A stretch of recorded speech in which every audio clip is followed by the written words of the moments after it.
Some important dates to know for my 11th graders. We are going into the classrooms January 31st and February 1st. On those days, we will be handing out the registration forms already that your child needs to fill out. Check off the courses that they want to take for the next school year. They need to look through it carefully. Some courses they may want may require signatures. So these are due back to us on February 8th. We don't give them a lot of time because we figure the longer they hold on to them, chances are they're going to lose them.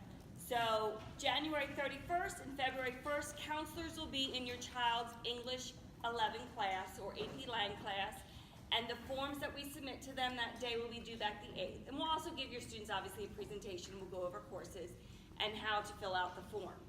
10th graders, we'll be going into the 10th grade classes February 7th and February 8th. Those forms are due back February 15th.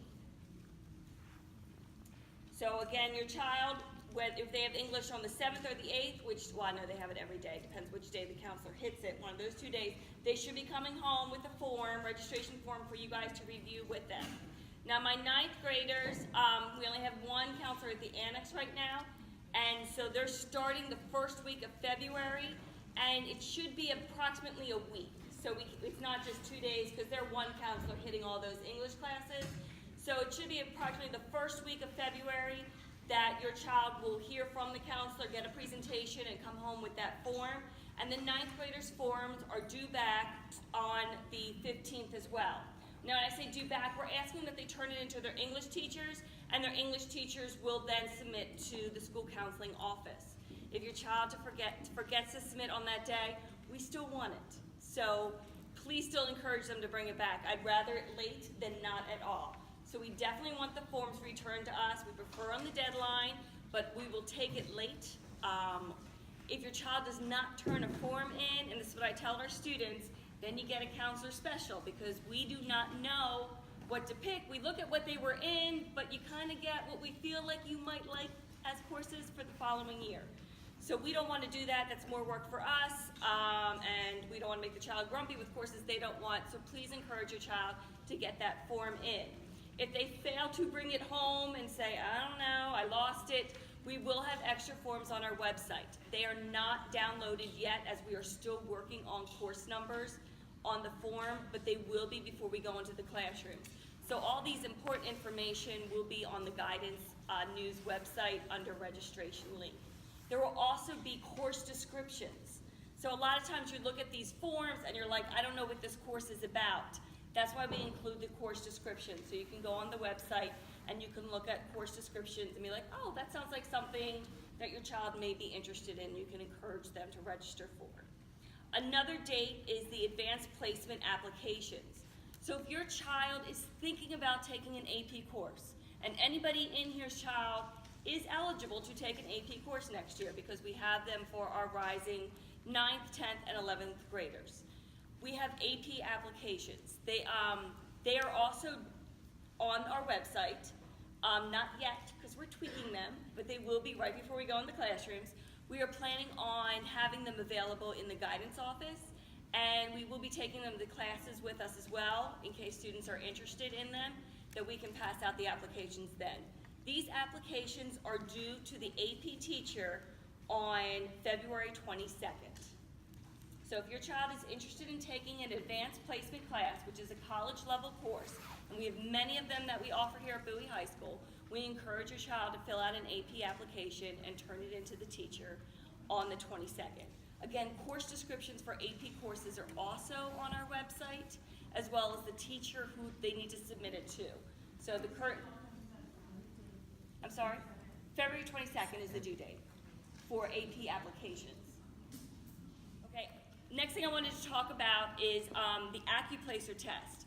If your child is interested in taking college level courses next year, enrolling at Prince George's Community College or enrolling at Bowie State University, they need to take the AccuPlacer test first. Now the AccuPlacer test, sign-ups for the test are February 7th through February 16th. We will have forms in the guidance office, and there will be forms outside of our testing coordinator's office. These forms are just literally listing their name, their student ID, and who is their first period teacher. So it's not an application, it's just listing that information, so when our testing coordinator tests them, they can find them easily. Testing dates will fall between February 20th and March 2nd. It's only one day for your child to test, but there's so many students that we test. We do it over multiple days. Now I say that in case your child texts you and say, oh my gosh, Mom, my friend is testing today and they didn't call me down. Well, it's a window. So we're gonna be testing every day from February 20th to March 2nd for the AccuPlacer test. And the AccuPlacer test tests to see if they're college ready in sentence skills, in reading comprehension, and in the math section. And they have to pass at least one of those tests to be able to go on to a college level course. Applications for dual enrollment, we don't have dates for that yet because they have not provided that, but generally for Prince George's Community College, it is in April. We have to wait for the colleges to first release their summer and fall dates, courses, excuse me.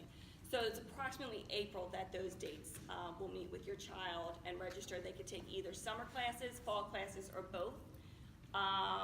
Your child has to be 10th grade or greater. So my 9th grade parents, not this year, but you can do it next year. So this is 10th, 11th graders that I'm speaking to right now. And they must have a cumulative GPA of a 2.5 to qualify. So when I say cumulative GPA, that is the GPA that they've earned, like if they're 11th grader, their freshman year, and their sophomore year. They may be doing fabulous this year, but this GPA, their first quarter and second quarter, that does not get part of their cumulative GPA until June when they've actually earned credit in those classes.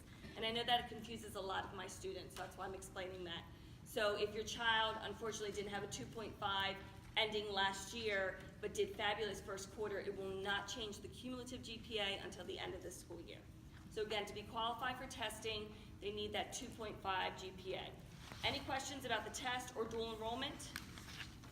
Okay, fabulous. More dates. So on April 13th, the counselors are sponsoring a field trip to a NACAC college fair. It's at the Sports and Learning Complex. That's a Friday. It's in the morning. There'll be between 150 and 200 colleges generally show up to this one. And we take 2 buses of juniors and we take 1 bus of 9th graders every year. So if you fall in the 10th grade, you have your option next year to hop on a bus. There is a fee. It is $10. The fair itself is free, but we have to pay for the buses to take us to the fair. So that's what the $10 is for. I will most likely be distributing permission slips right before spring break. Okay. So again, April 13th, if you have a junior child, I think this is a great college fair. It's one that they get QR codes when they when they register for the fair, and they just walk around the fair, and the reps that they're interested in scan it, and they have all their information to mail all the college stuff home. So it's a great fair. There's a lot of colleges and a lot of wealth of information there, and there's a lot of breakout workshops there as well that your students may be interested in. Beware of spring SAT dates. I really encourage all my college-bound juniors to come into senior year with at least 1 test under the belts. So we have a March 10th is the next SAT, May 5th, and June 2nd. So there's 3 more testing dates this spring. There are deadlines to register. For the March 10th one, it's February 9th. It's approximately always 1 month before the testing date. So just so you're aware, there's 3 more testing dates this spring for the SATs, especially for my juniors. Please go into senior year with at least 1 test under your belt. Okay. All right, the last thing I want to discuss with everybody is a new program that Bowie High School is piloting, new program to us, not a new program to us, called Naviance. Now the Naviance program, college and career readiness, I think, is the best way to explain it. It's a fabulous program that I am still learning, so I'm learning with your student, unfortunately. Anytime you get a new computer system, a new computer program, there's a learning curve. So us counselors are still learning this program, but we are trying to get this information out to your children. They are already able to sign into this fabulous program, which I'm going to talk about. The site to sign in for Naviance is on our front page at Bowie High School's website. and it's under the guidance news on Bowie High School website. So we have it posted on 2 different places to get to Naviance. Their sign-in is just the regular school sign-in. The sign-in they use for School Max, the sign-in they use for their computer. That's their sign-in to get into this program. So what does Naviance do? Well, I'm still learning everything, but I'm going to tell you the things that I see that I think are so far fabulous, and that I'm going to probably be learning about more fabulousness as the year goes on. But one thing is resume building.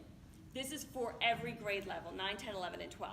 There's different tasks for every grade level, because they're all at different phases of figuring out what they're doing. But the resume, that's something that my 9th graders can start, and it grows with them with this program. And it's not building a resume like you see in Word and you have to type it out.